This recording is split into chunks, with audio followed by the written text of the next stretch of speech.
fan bases, one educated reader at a time. It reminds me of Wayne Dyer. Wayne Dyer, the father of motivation, and he wrote this book called Erroneous Zones in the 80s, I think. He was a 50-year-old professor, and he left, or not, he wasn't 50, I'm sorry, he was in his 30s.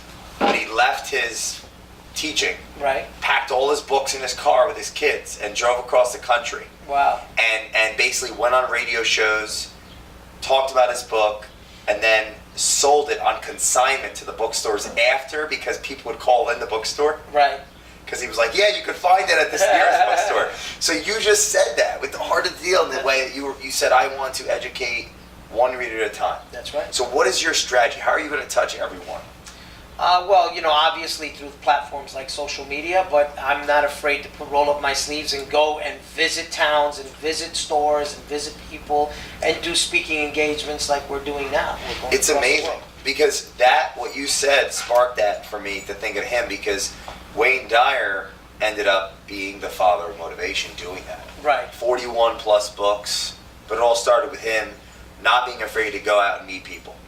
So, I mean, where did that idea come from? Was that just your personality? You're like, I'm gonna do whatever it takes? I like to pay my dues. I like to build a wall one brick at a time. And for me, when you're in the book industry or the education industry or motivation industry, you have to build it one human being at a time. It's true. Now, how many bookstores then is the plan, or how many engagements? What's the plan for the next it's a heavy-duty plan. I mean, we just got back from South Africa. We were doing speaking out there. We were in New Orleans with Gary Vaynerchuk. It's something cool out there. Awesome. Hey, Gary. So we're really going around. We're doing the circuit now. So anywhere that's valuable, where our content is valuable, we'd like to be there. Why does someone need to read The Heart of the Deal? I think someone needs to read The Heart of the Deal because it'll change their life. It'll give them a roadmap, because the beginning part, is autobiographical. Yeah. It's just not theory. It's the life that I've lived and I'm living.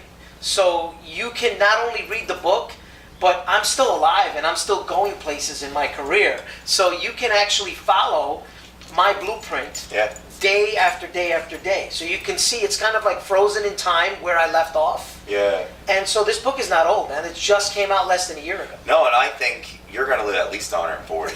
It's 100 more years, this guy, dude. It's great. Listen, you only get one life to live, but if you do it right, once is enough. Yes.